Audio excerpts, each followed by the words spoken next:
Now, before we get to here, you guys have you done a tab yet for quads or no? I don't think so? No. So far you got one for stats and one for polys. I'd give out maybe your third one down or so. Make it towards the top because we're not going to have a ton of notes to go through and add on it. But here's the stuff that we need you guys to know about parabolas and their graphs, things that we've covered already, and things that we'll go through and work with a little bit today. The first two that are up there are sort of standard definitions. So someplace in that big foldable, you're going to write like quadratics, I guess, maybe on your third or fourth tab down. Someplace on there, I get those two that are in blue. Those are the old forms that you for sure have seen the one to the left. I don't know if you saw that one in the middle. Vertex form before, it was part of the freshman algebra standard, but it's not anymore. Some people teach it, some don't. The two down below really are the only two that are new. I think that's pretty much the last type that we're going to have. You've gone through so far and graphed out parabolas. And these parabolas have been sort of standard issue, standard form. A lot of them are in y equals form.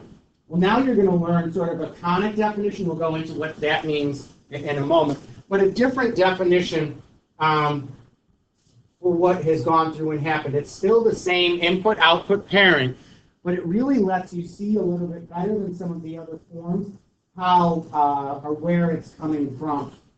And before, a lot of times you view the parabolas just sort of casually go through and draw. If it's in this form, you can actually get a ton of information pretty quick. Notice that on the inside of your parabola, you have a special point called a focus.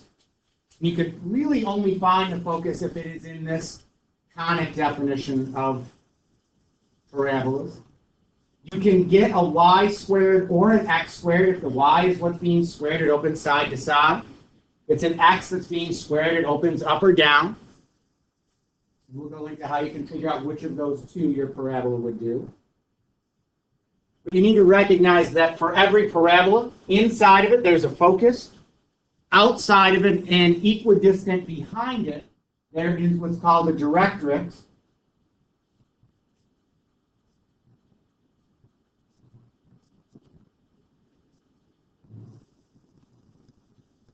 Your parabolas, again, can open north, south, east, or west.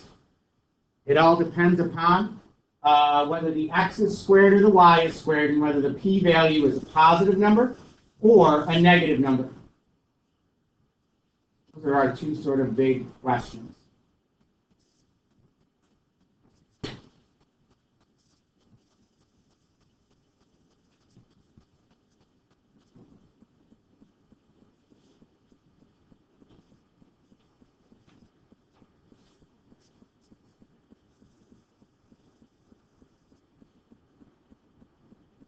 When we talk about H and K, we're talking about the vertex itself, the turning point of the graph. Remember, the graph only goes through the vertex, goes around the focus, and the directrix is behind it.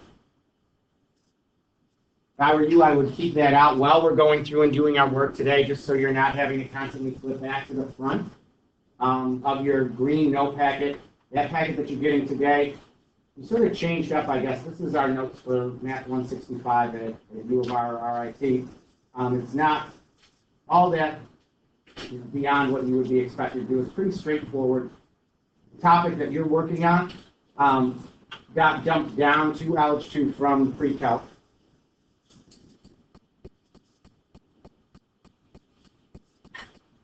There's another minute or so to copy that down. The main things that you need to know, remember that you have a focus behind that, or underneath it is your vertex and then your directrix. Another thing that we're not that good at maybe, if the line goes side to side, it's a y equals line, and if the line goes up and down, it's an x equals line. Remember that out, because as you're giving out what the equation of the directrix is, it's always going to be a line without slope. So it's either going to be some y equals line or some x equals line. If it's x equals, the line goes up and down. It's y equals it goes side to side.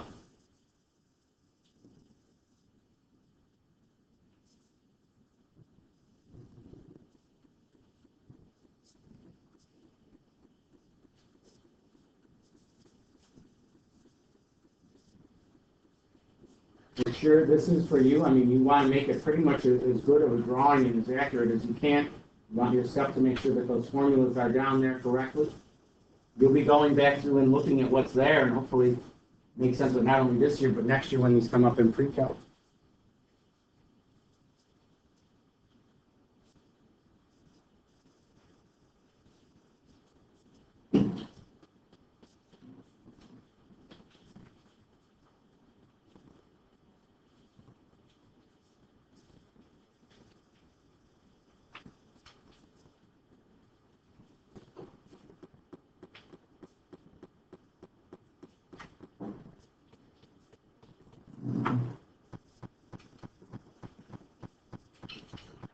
Do we have this down? Yes? Now, so what we're looking at, and this is sort of a different definition than you've seen before, you don't need to know all of this. This is where it comes from. You guys have probably actually dealt with, so first thing up, we'll get the collection of it first. So in the beginning, you guys have probably already learned about circles before. Did you do circles in Geo? Yes or no? Yeah.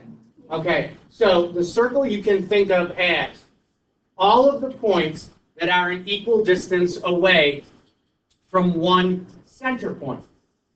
So it's one point in the middle. It's collecting all the points that are 5 inches or 2 yards or whatever it is away from the center point. If you go through and get an ellipse, did you all work with an ellipse before or talk about it either in geo or in science, like in astronomy, something like that? Yes? So that is going to be that's a circle with 2 centers.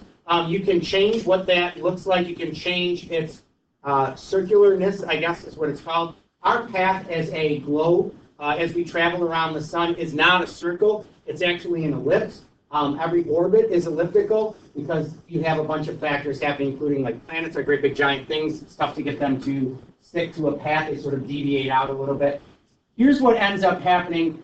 The circle, pretty obvious, that's going to be going across.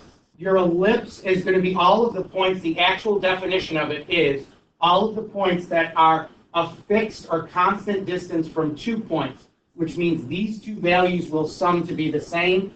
If you want to see, that's what the circle looks like, and we can manipulate it. If I wanted this ellipse to be more circular, what would I have to go through and do? Hands up, please, if you can tell me. What I could do to make that ellipse less elliptical and more circular. What could be done to it? Yeah. Yeah, take this focal point and this one here, put your foci right next to each other, and that's going to create a much stronger circular path. And then until it gets all the way down to 1, if you wanted to make it much further, you would go through and extend it out. And this is about as far as it can go. Like if it goes any further than that, you're not going to be able to go through and even make an ellipse. The one, though, that we're going to spend our time learning about is what a parabola ends up being. Now, looking at this, you can sort of see this line behind it? What do we know, I guess, about the line coming up at D? Who can describe what that line is or what type of line you've got happening at point D along that direction? You've got one. Use your words. This is not, and you could ask a 7th grader this question. They'd be able to answer the same, just as good as all of you are. What's happening? What's the relationship between that dashed line that you're seeing at D and the director? Yeah. There's a perpendicular there. If you can't see that, I don't know how you made it to the building. You've got this perpendicular going through and happening. Now, what you're going to do when you are making out a parabola is you are getting all of the points that are the same distance from this line coming up, this perpendicular line, and this little, I guess, focus point, the distance from those 2. Technically, it is right here. You get it by going through and doing a perpendicular bisector. So here's the point. First thing up I would do, draw a perpendicular, which is what you saw. The next thing that I would go through and do is connect F and D. And now, once we've got that connected, I'm going to draw, I think it's a perpendicular bisector through that. And one point on the line, go through, find out what that is. Now, what ends up happening is these two lengths are going to be the same as we go through and construct this out. This is about 4 units, and this is about 4 units. Now, I'm going to go through and drag this around. These two segments will be congruent, meaning they're going to have the exact same length. One's the perpendicular, one's the distance out to the perpendicular from the focus, but those are going to be the same. That's where the relationship comes from. We don't need you to know that. Some of you are math people who will see it and be able to process and understand it. That's what's happening. These two segments are congruent, and if you collect all the points that are an equal distance from the focus point and the perpendicular coming out of the directrix, if you get all of those points, graph them out, you get that shape. Now, here's really the important thing to see. Focus, vertex, and directrix here. What do you notice about the spacing between them? They're equal. That's the big thing you've got to get. That p-value is the same. So if it takes me, if I have a p-value of 2, that means there's 2 squares from my vertex to my focus. If I change that to be 3, I would have to go up 3 to get to the focus, and then back 3 to get to the other point. Notice, as I adjust the directrix, is it going up or down? What's happening to your focus? As the directrix gets further away, what happens to the focus? Is it getting closer or further away? It's getting further away by the same amount. That's what we really need you to go through and see. And if you're interested in what this actually shows up as, conics show up all over the place. We were even going to look at, in the other class we saw, some of them you can actually use to go through and recalibrate missiles mid-air. The biggest, easiest one, how many of you here have like Dish or DirecTV? 1 person, 2, 3 of you guys? Okay, so what do you have instead of coming into the house? You have technically a cable. How does the signal get collected? You have a satellite dish. And what shape is it? It's a dish. It's a parabola. It's a cone. It holds something. It's concave. Now, you guys are kind of lucky-ish now. I still remember growing up probably in the late 1990s, so 30-ish years ago. My grandparents lived next door to people who got a satellite dish to get TV, and it was a little bit awkward because the satellite dishes that people needed like 30 years ago actually probably were much closer to the gigantic one that was there. Like the satellite dish these people had in their backyard probably about the size of a Buick. So imagine like a gigantic car in the back of your yard. And one of the things that makes the satellite dish a little bit interesting, if you see one on a house now, what color do they tend to be? Like gray. Why do you think that they're gray? What did you say, please? Blend in. I like how some of you think that there's a math reason. There's nothing special about gray. It makes it blend in. Like when you look at someone, if you look out in the field, you want to say, oh, there's a satellite dish right there. No, we try to always make things blended. Even if you look now, we used to have these hideous, ugly, gigantic cell phone towers. And it wasn't until I was driving home the other day, if any of you drive along 490 out near where Pittsburgh is, literally on the side of the road there was a giant construction crew. They were taking down a tree last week.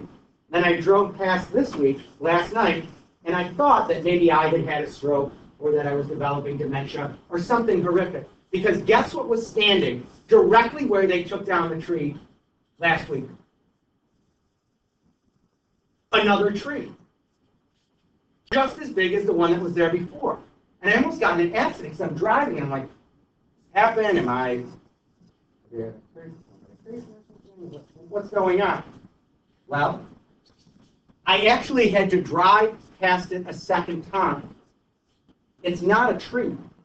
What did they put there? A cell phone tower. It looks exactly like a tree. Like you have to go, you know how like fake Christmas trees have those like branches that you need to like extend out? That's what these fake trees have now, except they're like the size of legitimate branches. It looks really awkward. It looks like a horrible fake Christmas tree when you get it. But literally, that's what they have now. To make that non-existent and so you can't see it. We didn't used to have that. The satellite dish that they had was colossal. Colossal. And to make it even worse, they didn't paint it gray to blend in. So imagine a giant car in the back of your neighbor's backyard, and it's covered in aluminum foil. Why would that be? Why would you start hating your neighbor, I guess, if you had a gigantic satellite dish in that backyard that's as large as a car and pretty much covered in aluminum? What would be like the logistical, real-life problems? It's not pretty. It's not pretty. That's a big part. It's like, no offense, we bought this house. It's going to look great, and then you look outside and there's someone's like tin hut. It's a little bit weird. What else is a little bit awkward about this? Now, that's another thing. Well, it has to do with the properties, but you all of a sudden, things stop work. Well, it's a little bit awkward because there's electrical interference that ends up happening here, too. There's a great big giant one. You guys over on that side of the, yes? Yeah. So imagine like my mother's side of the family where this happened. They're Italian. My grandmother is like 4'1" and she lived in the kitchen her entire life, never left. She might as well have slept in the kitchen. It ended up being that in their kitchen, when you were sitting in the kitchen, at the kitchen table, you almost needed to wear sunglasses. The reflection was so incredibly strong from it. Now, would you hate your neighbors if that was what they did? No. They were smart and ended up saying, hey, you know what would be a great idea? If you turned that satellite in another something direction, and then they said, we'll sue you if you don't. So they ended up moving it, and we were okay. However, the little dishes that you have now work on that exact same concept. Why do you think the dishes, and by the way, in addition to it being bent, what else do all satellite dishes end up having? Is it just literally like an ornamental plate that you hang on the side of your house or yard? What do they all have? Yes, they have a stand. They have like an antenna in it, right? Because what's the purpose of the bowl? What's the function of that bowl? To get the signal. And you want it to all reflect into the same spot. So what they end up having happen is, so if this is your satellite dish, what do you have in the middle? Your receiver. This is exactly how satellite dishes work. This is how one individual signal comes in. Is DirecTV or Dish or whoever it is, are they sending one individual signal out? No. They're sending millions of them. So it would look something like that. Now that's it going out. Imagine all of them coming in now just like this. They hit off the satellite and they all reach the receiver at exactly the same time. And that happens every single time. That's why a satellite dish works. That's what the whole point of them is. If you're looking to do actual sort of next level math, there's some that go through and have like 80-sided spheres along the side. You actually see them. How many of you have been on the road out to Syracuse and seen Lockheed Martin along the side? Have you seen that? One. They're a military contractor. If you drive on the thruway, if you're going out towards Syracuse, it's on the left-hand side as you're coming out. Lockheed Martin makes tons of bombs and things like that. They make this stuff that the military uses. But the thing that's kind of cool about it, that's in Syracuse, New York, so when they need to send top-secret info to us, they send it by satellite, because they're not going to send it through cables, because cables can be intercepted, and it's very difficult to tell if somebody's eavesdropping. The thing that was kind of cool about it, we actually were getting spied on through that receiver. Someone had connected something somehow to the bottom of that receiver, so government secrets were actually getting stolen or getting sent to Lockheed Martin through those satellite dishes. So the government came up with, you can actually have these, and then they put like a dome around them to help. It increases the things that they can send, blah, blah, blah. But there's different ones on there. You see it on the side of the road, and you see it in your satellite dish. We're not going to go that far. The only other thing that you should recognize, where you would see parabolas all over the place, what does that look like? Now, you said Golden Gate Bridge. That models the Golden Gate Bridge. There's a bridge, though, that's even older. The Golden Gate Bridge was built in like the 30s, was built in like the 40s, late 30s, early 40s. It was a huge accomplishment, but not nearly as big of an accomplishment as, has anyone seen the Brooklyn Bridge? You've seen it before? What's the Brooklyn Bridge built out of? Just so you know, the one in San Francisco is built out of giant steel beams. It's kind of falling down. They always fix it, but it's not because it was built like 100 years ago. What's it made out of on the side? Has anybody seen it? Bricks. Like literally bricks. Okay? Now, and the reason that it works, it's not that hard to see why you would need parabolas in this as opposed to a line. If this is you, you're trying to head out, let's say none of these support beams were here. Let's just say we've got a really long piece of wood. I'm going to drop that piece of wood from Webster to Irondequoit, and I'm going to walk across the Irondequoit Bay. How would that work out for me? Not good. Where would it probably be the worst one? In the middle, because what's going to happen to that board? It's going to bow down. It's kind of going to form what shape? Parabola. We don't want where we're walking to be a parabola. So instead, we put these pillars here and say, hey, I need this thing to stand up. So I'm going to put supports here, because see, if I put supports there when I'm in the middle, my force won't go down. Where does your force go if you've got a cable above you? Your force isn't going to be able to push you down anymore. Where does your weight sort of go? It's actually going to go up. Why would your weight go up? Because this is trying to pull down, but what's catching you? That. So every time that bridge wants to go down, this is getting held up here. What's preventing these from collapsing to the middle? You end up having more cables and connectors on the outside. What shape do those end up being? Parabolas are incredibly efficient shapes. They're shapes that are horrific. Squares are a mess. Rectangles are horrible. Horrible. The easiest shapes to work with are the ones we probably do the least with. Like circles are really good. Spheres are really good. Parabolas are really good. Some shapes, not so much. Now, for our work today, so these are our notes. I'm giving you everything that we would give all of our college kids. Some people need the formulas and can't work without the formulas. I'm going to tell you, if you need that chart, you're missing out on what we're doing if you needed to do every example. There's a way of doing it where you just sort of understand that concept. Otherwise, you're not going to be able to do really all that much. We've got two different types of parabolas. It says go through and find the focus and the directrix of this parabola. Now, looking at that to begin with, to figure out what I'd have to do, I first need to figure out what type of parabola it is. So, is this a parabola where the x is squared or the y is squared? Sydney, what would you say? So right underneath it, you're going to write out your y squared parabola formula. And if that's the case, your y squared formula is y minus k squared equals 4 times p times x minus h. And hk is your vertex. Now, what's our equation look like? Well, ours is y squared equals, what is it, 8x? So looking at that, the h and the k values are there. They're just hiding in plain sight. What's our k value going to have to be? Hands up when you can tell me. What k value is really being told to you, even though nothing is being said? Yeah, 0. So this is the same as y minus 0 squared equals, now it's going to be x minus some value there.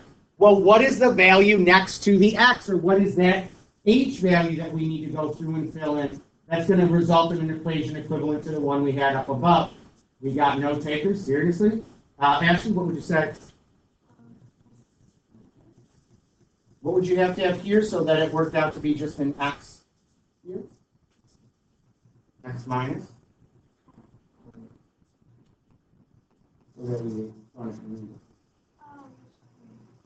So what would you, x minus how much to get you back to the original? Now, if you know that, let's take inventory of what you know. At this point, what variable is being squared? Anna, what do you say? The y. If it's a y squared parabola, which directions could this open? Take a look there. Eric, what would you go through and say? Which directions could this y squared parabola open?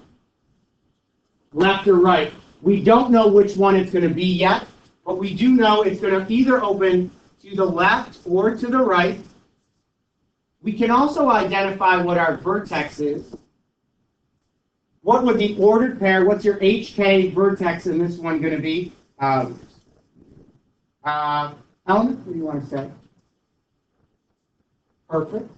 Now, the only thing we don't have yet is the p-value. You know that the coefficient, whatever you factor out from the x's, that's 4 times the p-value. So our p, or 4p in this case, is equal to 8. What would our p-value then be, or what value would p have to have? We've got 3, 4. 4p is equal to 8. What's the p-value? 2. Now, is it a positive 2 or a negative 2? I always write that plus 2 or minus 2. We'll see why in just a minute. First thing I can do, I know 1 point on the graph, that's your vertex. So give out yourself an XY chart. Label out the origin, and I always put a V there, so I know that's my vertex. Now, the p-value is positive 2. The focus needs to be inside of the parabola, so I'm either moving left or right. If the p-value is positive 2, which direction do you think you would move? Yeah, so we're going to go to the right. And how many spaces to the right do you think you'd go? 2. Label that with an F. That's your focus. What's its coordinate going to be? Is it 2, 0? Is that right? How did we know to go 2 units to the right? Just so we're clear. How did we know to go 2 units over to the right? Because the p-value was positive 2. If the p-value was negative 2, I'd go 2 units to the left. And the parabola would open to the left. Which direction will this parabola have to open? Well, it's got to go through the vertex and around the focus. So which direction does that have to be? To the right. I'm still not done yet. What didn't I include yet that I still need to include?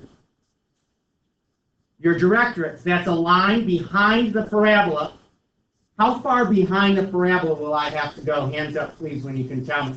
Think about the symmetry of what we've discussed.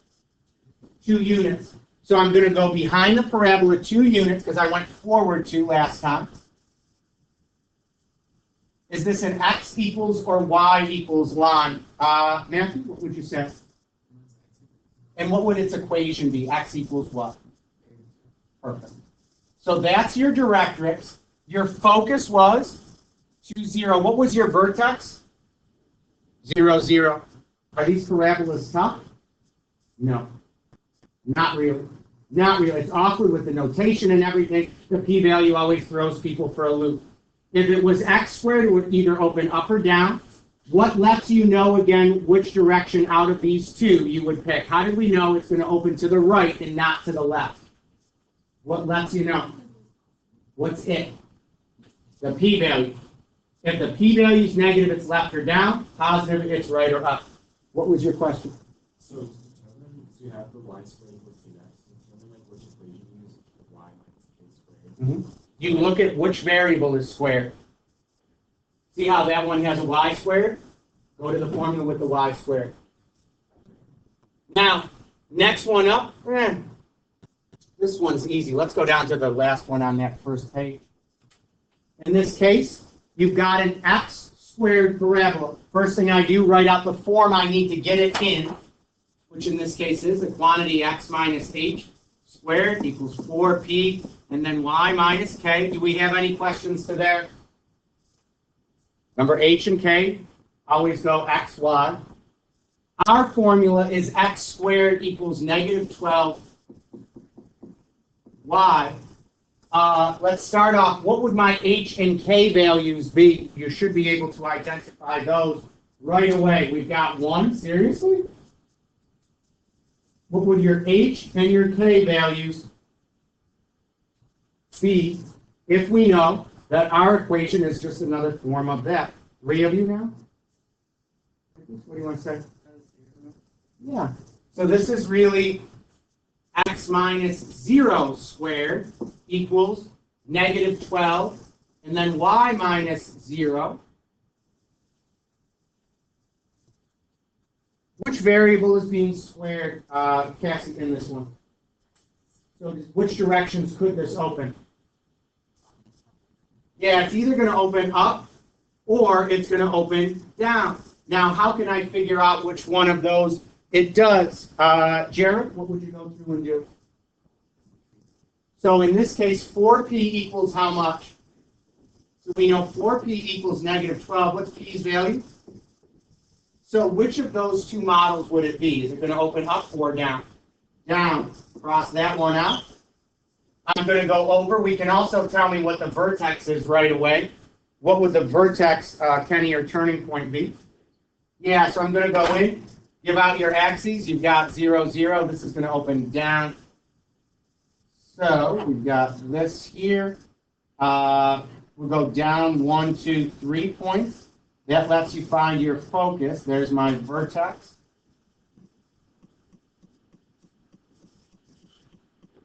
What's the equation of the directrix? Hands up, please, if you can tell me what your directrix equation would end up being. We got 1, 2 of you who see that symmetry. 3, 4, 5. Once you get it, I mean, it should kind of be a good feeling. You've got this. Yeah.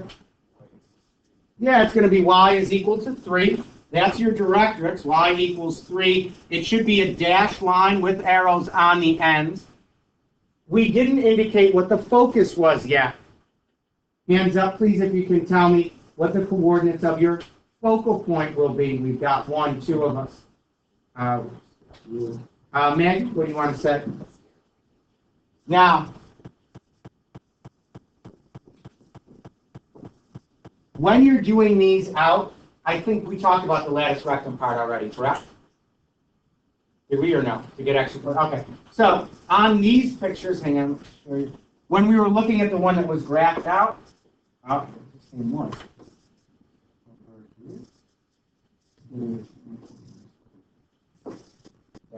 So as you're going through and listing this out, just do this so this is.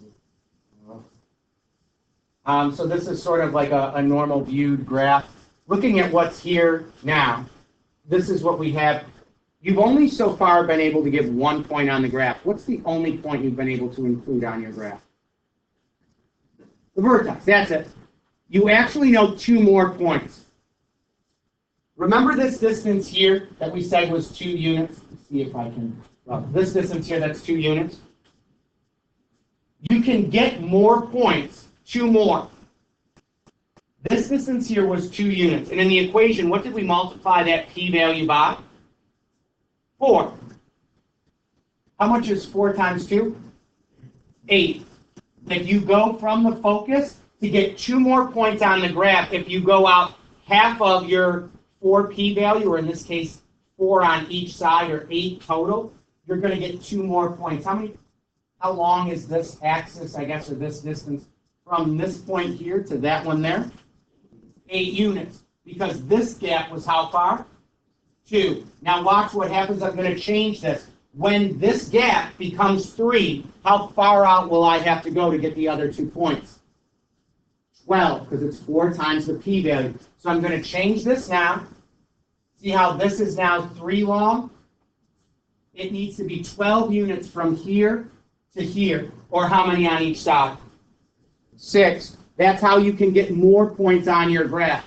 Now look at the one we just did. You got that 1 point and you labeled the focus. What is 4 times your p-value going to be in this case? How many units was it in our last example? What was the p-value in our last question? -3? Okay. So in this case, multiply that by 4 and you got -12. Just make it positive 12 because it's a distance. On ours, how can I find more points? How far out would I have to go on each side? 6. We know this distance from here to here is 4p, or in this case, 12 units. What would this coordinate be? What's another point you could give on the graph? What would that ordered pair be if I went 6 units to the right and 6 units to the left? Yeah. So 6, -3 is another point on the graph. What would that point over there be? What do we have over to the left? 2 people. Oh, yeah. 3 of us. Bree, what would you say?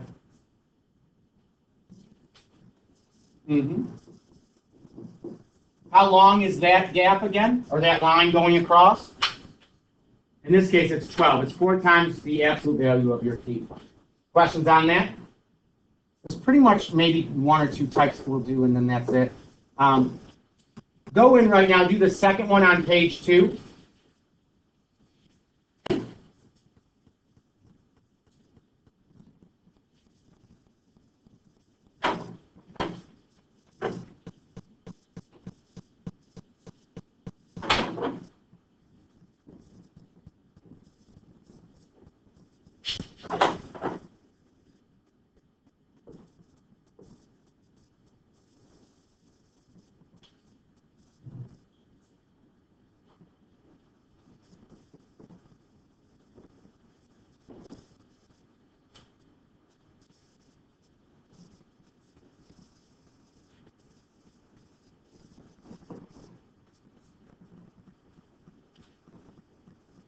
So based off of those 2 bits of information, you've got your focus, you've got your directrix. What else can you find right now? If you know those 2 things, what else do you know? All I did was graph out. I've got my focus plotted out. I've got my directrix. What do you know? Because there's more that you should be able to get. We've got 1, 2 of them, 3, 4. Take a look at what's there. Look back at your other drawings if you need to. What can you go through and definitively label and say, go ahead? What's this coordinate going to be? You're right. So I go in and say, hey, here's my vertex turning point. It's halfway between them. It's at the origin, 0, 0. Now, you actually, if you've got all that, you know so much. Which direction will this parabola have to open, Haley, in order to go through the vertex, around the focus, and not touch the director? Which direction would this have to open? It's going to have to open up. When the parabola opens up, is that a x squared equation or a y squared equation? X squared. So I'd say it's x minus h squared equals 4p times y minus k. Where would I get my h and my k from? Take a look at your picture. Linda, do you know where that would come from? Yes, and what is your h value going to be then? And your k value? Do you know what the p value would be? Perfect. Is it positive a half or negative a half? Why would you say it's positive? Absolutely right. We can now fill in everything. Make those replacements that she just said, and hands up please when you can tell me what your simplified equation answer would be that meets those criteria. We'll wait for 7 of us. We've got 1, 2. What would your equation be? Plug in h, k, and p, simplify down. We're at 2 people. Seriously?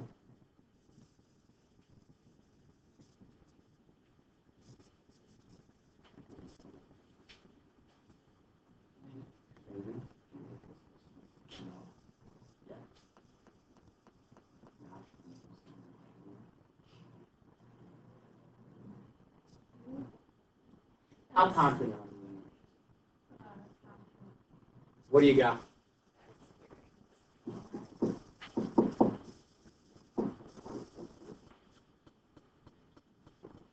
Do we have questions on that? Here's the last part. Go, please, to the last question on this page. You all allegedly did completing the square last year. Who recalls that process in the least? You did it when you did circles? Or sorry, I was told that you did it as part of your geometry work. Kind of, ish, a little bit. I'm going to show it to you as though you've never seen it before, but please know it does come up on some of our topics this year. Make sure you're vigilant in looking over my work as well. Right now, take a look at that equation. That's standard form. That's everything blown up, expanded out as far as you can take it, as much algebra as you can do. Looking at what's there, that's going to be a parabola. And is the x what's being squared in this parabola or the y? Hands up when you can tell me which variable is being squared in our formula. The y. So what I'm going to do is list out what I need it to be at the end. I need it to look like my y squared parabola at the end. So it'll be y minus k squared is equal to 4 times p times x minus h. Notice how the y's are on one side and everything else is on the other? So that's what I need to do here. Right now, everything's on one side. I need the y's on one side, everything else on the other side. What would this equation look like if I got the y's on one half and everything else went to the other side? Hands up, please. We'll wait for 4 of us who can walk us through where that would lead us. What would we write out if your y's were on one side and all the other terms are on the other? You got 4, 5.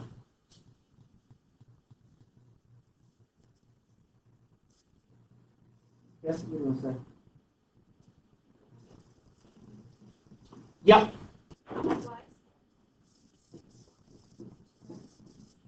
Now, I'm going to stop there, and she did something great there.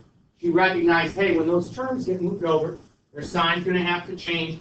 I left myself some space. The left-hand side, where there's just y's, your job is to get that to be a perfect square trinomial, meaning something that when I multiply it by itself, I end up with this product. Notice it's y minus k being squared. That means it's y minus k times y minus k gives you that big trinomial if you blow it up on that side. We're going to force that to happen.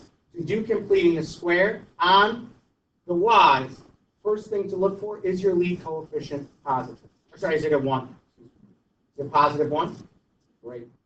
Does anybody remember your second step? You remember? Looking at that now, don't go to the calculator. It'll be tough. You can tell me what half the b value is on the left side. Got 4 people.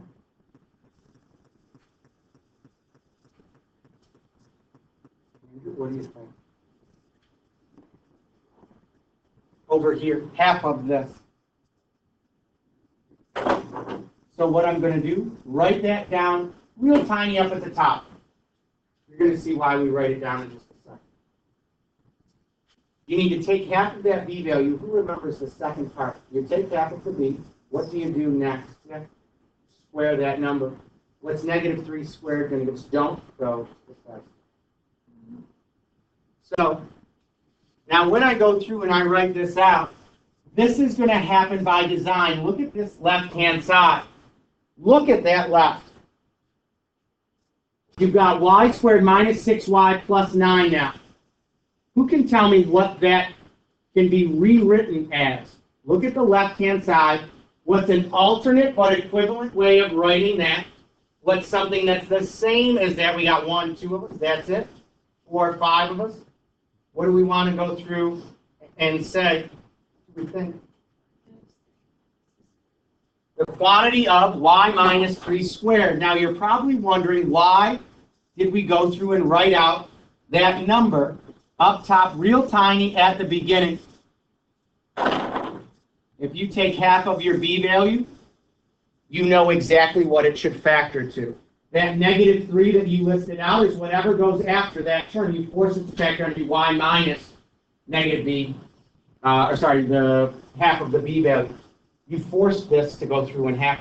This number and this number will always be the same. But what I'm more outraged and offended with is you have not even objected to what I have done in the least. I should be dodging shoes while I'm up here. You should be outraged and offended at what's before you. And you should have been outraged a long time ago. Even now, how many of you are outraged at what's in front of you? None of you? Half of us? Who's offended by what's in front of you? And I'm not talking about you. Wow. You should be simultaneously outraged and offended. And a 10 out of 10, that's how mad you should be. Are you mad right now? On a 1 to 10 scale, how mad are you? Okay. Let's have somebody who wants to be varsity. 6 out of 10, that's not even angry. That's like me being calm. 6 out of 10. What do you want to say? Where are you? 10 out of 10 or less? Okay. That's passion. Now, what are you so offended at? And how many people in this room stop me from doing that? How many? None. You can't just randomly start throwing nines in on one side of an equation. You've got to go through and do it to both. So that means as we're tracking this through, this should be 2x minus how much over here? Or 2x what? Plus 1, sorry. Now, is this in the right form? Is that in the right form, yes or no? No. Look at the right-hand side. You need your x to have a coefficient of what? 1. What does it currently have as its coefficient? 2. So let's factor it out. And boy, I'm telling you right now, you would be, if Michael Myers from Halloween came through, you would be less scared right now than having to deal with what we're going to have to do. That's how ridiculous you people are. What am I left with? Don't tell me you can't factor 2 out. What are you left with on the right-hand side after you factor out the 2? What's left in that set of parentheses? You can do it. Don't be so afraid. We've got 4 people.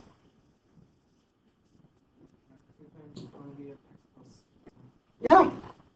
Just divide it out the 2. That's it. You had 1, you divide it by 2. That's a half. We have questions on that? Now let's go in and graph this out, see what we can. Let's start off before you list it out. You got to tell me what it's going to do. Is this going to open? Which directions could this open? Kylie? It could open left or right. How'd you know that? It's a y squared, so it's one of those 2. You also can identify right away your vertex. Liv, what would your vertex be? 9,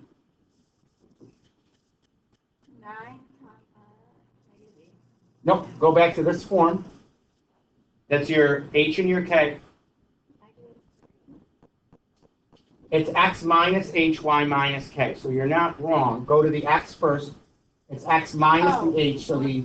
-1/2. Good. And now your y value? 3. Mm-hmm. That's your vertex. What's the p-value going to be? You can tell us what the p-value is. We got one person. Take a look at what's there. Michael, what do you think?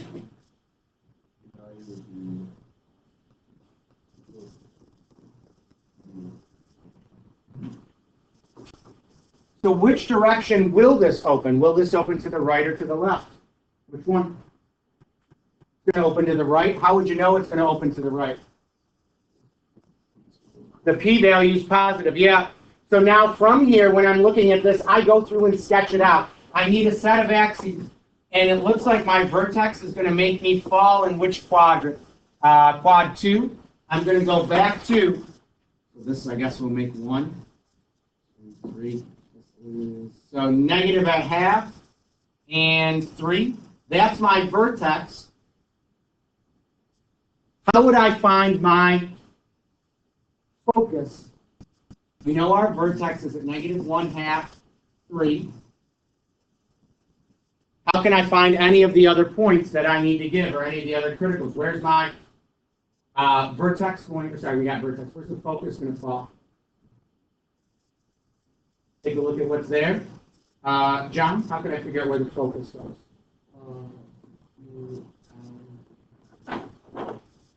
Wait, where the vertex? No, where's the focus going to go? Oh, at 1/2. There you go. Be careful. 1/2 to what part of the vertex?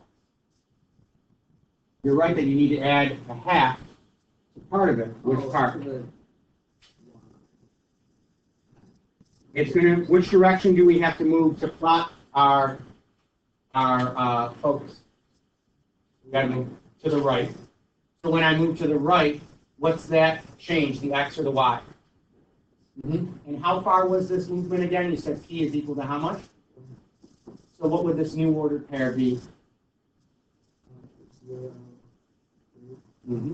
And that's your focus. Now, what do I have to do to find the directrix? Hands up, please, if you can answer that. Where would my directrix fit in this sandwich? We got 1, 2 of us. Rain, you know? It would be at x equals -1. Why'd you say -1? Because you have to subtract 1/2 from There you go. You're moving to the left, so you would subtract it, and that's where you get. Do we have questions on that? Hmm? Just get over how you got the vertex from like, From this form? yeah. Remember, if this is the original, this gives you out your formula. HK is the vertex. So, as I view it as an ordered pair, if this is the base formula where I get my H and my K from, over here is what our work got us to. So, the vertex is HK. This is the H, but it's X minus the H. So why is it plus 1/2 here? No. Why would it be plus 1/2 here? It's minus a negative. Two negatives give you a positive. So that's why the X coordinate is X minus the H. Now your Y goes Y minus the K. So what's the K value going to be? It's going to be X, Y minus whatever that value is, and in this case, it's 3 straight up. Okay? So it's always awkward, too, when this comes first, because you know what a lot of people do? They see this and think it's the X, and it's not. Remember, look for it and switch those signs. We knew that this was opening to the right. How did we know it was opening to the right? The p-value was positive. Now, this came up. We said to the other group this morning, you can get started on working on some of the ones from your homework. And then someone goes, oh my God, the first question. It doesn't even look like the ones we had before. Okay, well, obviously that's cause for screaming. And the second part is, yeah, it's not always going to be like regurgitating math. Like you're going to have to actually think a little bit. When I do this out, which variable is being squared in A? The X. So what's it supposed to look like when we get there? Normally it's what? X minus H squared equals 4P Y minus K. So I need to get the X by itself. Do I have my X by itself now? Or my squared term alone? Are there only X's on one side? No. What's attached to them? What's attached to the X's? 1/8. How can I get rid of the 1/8 that's there? Multiply the whole equation by 8. And can you go through and graph, or sorry, get a graph of 8y equals x squared? Does that work now? Yeah, you can identify your h and your k if you need to. They can switch sides. It doesn't really matter. What about the next one? That's not in the right form. What would we have to do to get it in the form that we can graph? Because in this case, it's a y squared in question B. What do we need to do to get the y by itself? Or sorry, to make it so there's only y's on that right-hand side?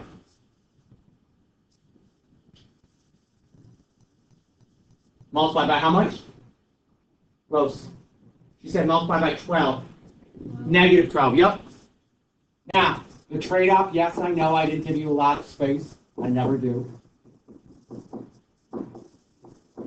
But I gave you big graphs to go through it, and so you can actually plot out, I guess, within reason, what those are. When you have your, I'll tell you this as well. I don't think that there's a ton of homework questions. I think these are actually kind of straightforward. I'm going to send you out what the answers are. Make sure, please, do your best to go through and get those done. I'll do my best to send you out the answers in the next 5 or 10 minutes or so. But make sure you know those forms, because when we come in next time, if you're telling me the parabola is y squared, and if you're telling me that's going to open up or down, are you right?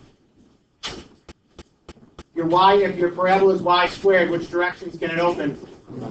Left or right? What do x squared parabolas open? If your p-value is positive, which directions could you open? Up or right? What if the p-value is negative? Left or down? That's the big stuff that you guys will have to know. I don't think it's that challenging, but we never know.